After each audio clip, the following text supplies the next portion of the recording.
इंदौर में पिछले 25 वर्षों से लगातार शहर सरकार के रूप में भाजपा का ही नगर निगम पर कब्जा बरकरार रहा है। वहीं वर्तमान चुनी हुई परिषद के भी 3 साल 5 अगस्त को पूरे हो रहे हैं।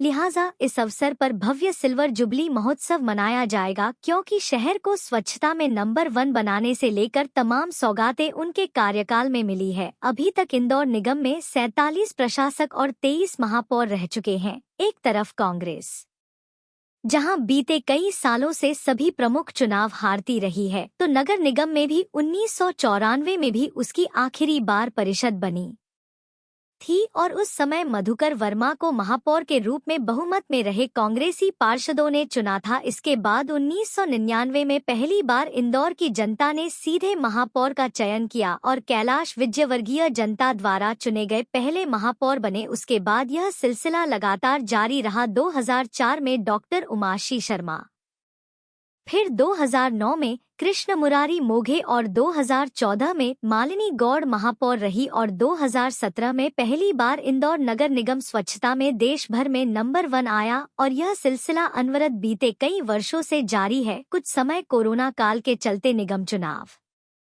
नहीं हो पाए और शासन को प्रशासक की नियुक्ति करना पड़ी। 2022 में हुए चुनाव में पुष्यमित्र भार्गव भारी मतों से महापौर के रूप में चुने गए, जिनके 3 साल अभी 5 अगस्त को पूरे हो रहे हैं। हालांकि अभी 2 साल का कार्यकाल और वर्तमान परिषद का बचा है, मगर बीते 25 सालों से नगर निगम पर भाजपा परिषद का ही कब्जा रहा है और शहर के साथ साथ प्रदेश तथा देश पर भी भाजपा राज कर रही है, जिसके चलते सिल्वर जुबली महोत्सव आयोजित किया जा रहा है। मध्य प्रदेश शासन के वरिष्ठ कैबिनेट मंत्री कैलाश विजयवर्गीय ने पुराने दिनों को याद करते हुए कहा कि जब वे महापौर थे तब शहर में बहुत समस्या थी, सड़क, पानी, ड्रेनेज सहित कई समस्याएं थी, लेकिन भाजपा की परिषद ने उन समस्याओं के समाधान के लिए बड़ी सक्रियता से काम किया और आज इंदौर की तस्वीर विकास को लेकर पूरी तरह से बदल गई है। देखिए, इंदौर बदल गया। अब इंदौर, मुझे याद है 2003 में जब मैं पहली बार महापौर बना था, तो शहर एक समस्याओं का एक गढ़ हो गया था, एक समस्याओं की राजधानी हो गई थी। न पानी की समस्या, न पानी था, न सड़क था, न ड्रेनेज थे। मुझे याद है मधु भैया, उस समय तो MIC के मेंबर को गाड़ी भी नहीं मिलती थी। महापौर के पास भी एक खटारा गाड़ी थी। अब तो संपन्नता आ गई तो MIC सदस्य के पास भी गाड़ियां हैं।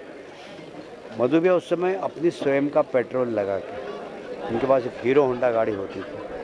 सुबह भौरकुआं दिखते थे, शाम को कहीं बाणगंगा की तरफ दिखते थे, दोपहर को भमोरी की तरफ दिखते थे।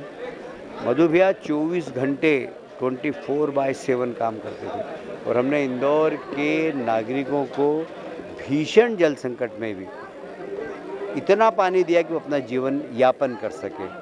ये उस समय की विषय। और उसके बाद से फिर हमने उस समस्या के निराकरण के लिए स्थायी हल सोचा। तो 300 करोड़ की उस ज़माने में नर्मदा की पाइपलाइन लाए, फिर 650 करोड़ की लाए, अब 2200 करोड़ की ला रहे हैं हम, जो कि 2040 तक इंदौर में जल समस्या नहीं हो, उसका हम ध्यान रख के काम करें। तो एक शार्ट समस्या होती है, एक मिडिल क्लास की होती है और एक लॉन्ग टर्म पे आपको क्या करना है।